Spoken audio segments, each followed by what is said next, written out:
Good evening. Hi, friends. We interrupt tonight's program. Do you hear them outside? Do not answer your door.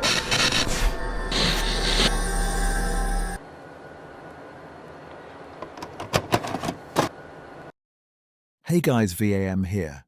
We just wanted to thank you all so much for tuning into the channel tonight. Your support truly means everything to us as we continue building these late-night horror stories together. If you're interested in story inquiries, submissions, or collaborations, feel free to contact us. You can find our contact information in the description below. And before tonight's tape begins, just a quick reminder. All original stories are written and owned by VHS After Midnight. Unauthorized reposts, adaptations, or narrations are strictly prohibited. Also, don't forget to like, comment, and subscribe if you enjoy the content. It really helps support the channel. Tonight's story is called WJCN Channel Zero, written by Dead Air. So turn the lights off, get comfortable, and enjoy the tape. There's an old television station in Tennessee that technically doesn't exist anymore. WJCN Channel Zero. Most people have never heard of it because according to public records it was never officially broadcast to begin with. No FCC registration, no station ownership, no employee records, nothing. But older people in my hometown swear it was real, especially the late-night broadcasts that aired after midnight. My grandfather used to call it the station that wasn't meant for people. I thought he was joking until he died last October, and I found the tapes hidden in his attic. He lived alone outside Memphis in a small farmhouse surrounded by dead radio towers. The house always sounded wrong. You could hear low electrical humming inside the walls, voices hidden underneath radio static, and televisions turning on by themselves in empty rooms. Every night before bed, my grandfather unplugged every television in the house, every single one. While cleaning out the attic after the funeral, I found dozens of unlabeled VHS tapes stacked beside an old CRT television, facing a folding chair like someone had been watching them recently. I only took one tape home. I wish I had burned it instead. The tape started with static and heavy distortion before a logo appeared on the screen, a white circle with the number 0 inside it. Underneath were the words, WJCN Channel Zero. Then a man appeared, tall, thin, wearing a grey suit. His smile looked unnatural, stretched too wide like someone trying to imitate a human expression without fully understanding it. The quality was terrible, but his eyes looked completely black. He leaned toward the camera and calmly said, "Good evening, thank you for staying awake with us." The screen glitched violently for a split second, and I saw another face standing behind him, mouth open wide like it was screaming silently. Then it disappeared. I paused the tape and rewound it, but the face was gone. The host continued speaking normally and said, "Tonight's broadcast will begin shortly. Please remain facing the screen." I honestly thought it was just some old public access horror project, until the man suddenly looked directly into the camera and whispered my name. "Davian, thank you for continuing the viewing." My stomach dropped instantly.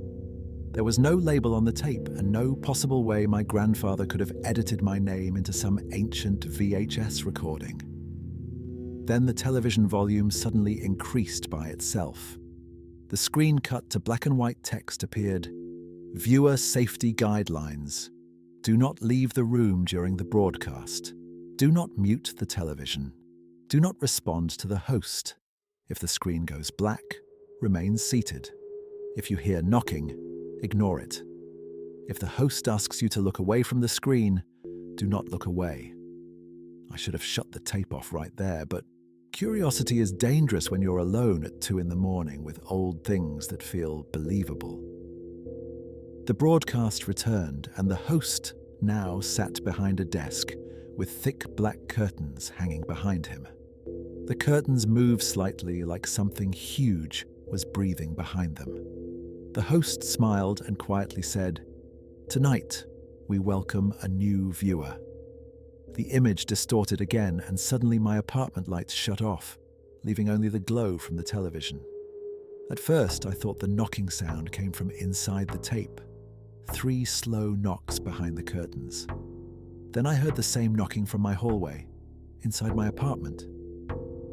I instinctively muted the television, and the screen exploded into deafening static. The host suddenly appeared inches from the camera, screaming, "Don't do that!" The volume restored itself automatically, and my remote stopped responding completely. Then the knocking came again, this time directly on my bedroom door. 3 slow knocks. The host stared directly at me with actual fear in his eyes and whispered, "Do not let it know you're alone."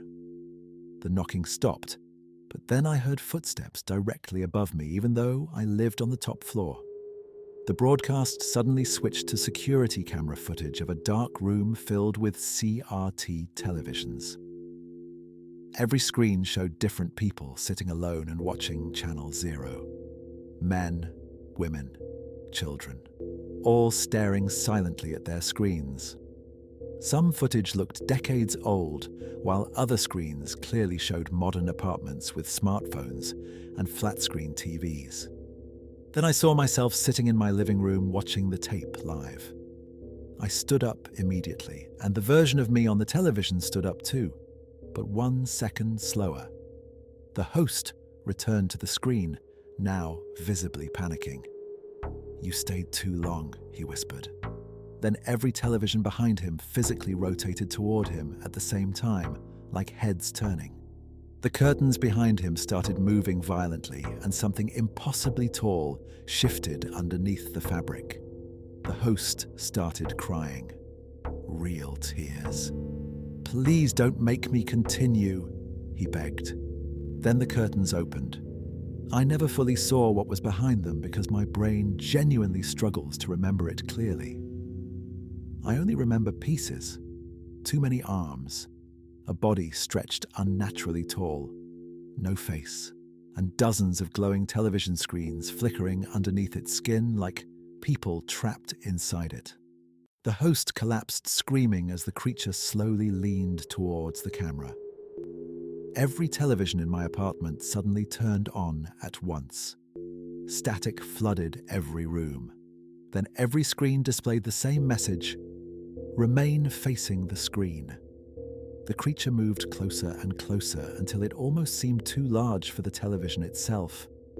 Then suddenly, the broadcast stopped. Blue screen. Silence. I sat there frozen for several seconds before I heard breathing behind me. I slowly turned around, expecting to see nothing, but my hallway looked wrong. Longer somehow, stretching unnaturally deep into darkness. At the far end of it, where my bathroom should have been, I could see flickering television static glowing from another room that wasn't supposed to exist. Then I heard the host's voice whisper directly behind me inside my apartment, "Please keep watching." I grabbed my keys and ran. I drove 3 hours to my cousin's house and didn't sleep for 2 days. When I finally returned to my apartment, the tape was gone. The television had been unplugged, and sitting perfectly centered on my coffee table was another VHS tape, labeled in black marker with only 2 words, Episode 2. Hope you guys enjoyed another creepy story from Dead Air. But before you go, I want to ask you something. What's the creepiest thing you've ever experienced while half asleep? Maybe hearing someone call your name, seeing something standing in the dark, or waking up and realizing something felt completely wrong. Drop your story down in the comments. And who knows? Your experience might inspire a future episode here on VHS After Midnight.